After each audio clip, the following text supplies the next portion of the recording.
Ces unités sont fortes de 270 officiers et sous-officiers de gendarmerie, dont 42 personnels féminins.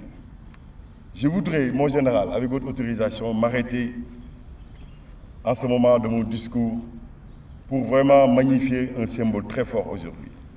Le premier symbole, c'est que pour la première fois dans les annales des forces armées sénégalaises, une femme va commander un détachement de maintien de la paix, communément appelé détachement OPEX. Il s'agit du chef d'escadron Mamre Khaylou. C'est un symbolisme fort qui marque l'empreinte de la gendarmerie dans le parcours de ce qu'on a communément appelé l'intégration des femmes dans la gendarmerie et plus particulièrement dans les forces armées sénégalaises.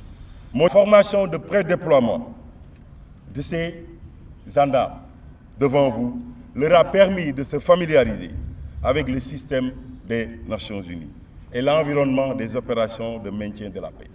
Ces militaires ont également pris connaissance du contexte sécuritaire particulier de la République démocratique du Congo et seront à même de prendre en compte toutes les situations entrant dans le cadre de l'exécution du mandat de la MONUSCO. Aussi, la formation leur a permis d'approfondir la maîtrise du matériel en dotation dans les contingents pour faire face aux éventualités sur le terrain.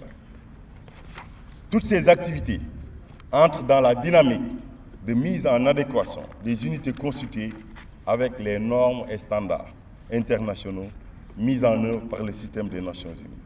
C'est ainsi que ces quelques mois de préparation ont été sanctionnés au final par une inspection dirigée par des experts envoyés par les Nations Unies pour évaluer le niveau d'aptitude individuelle et collectif des unités avant d'en dresser un rapport.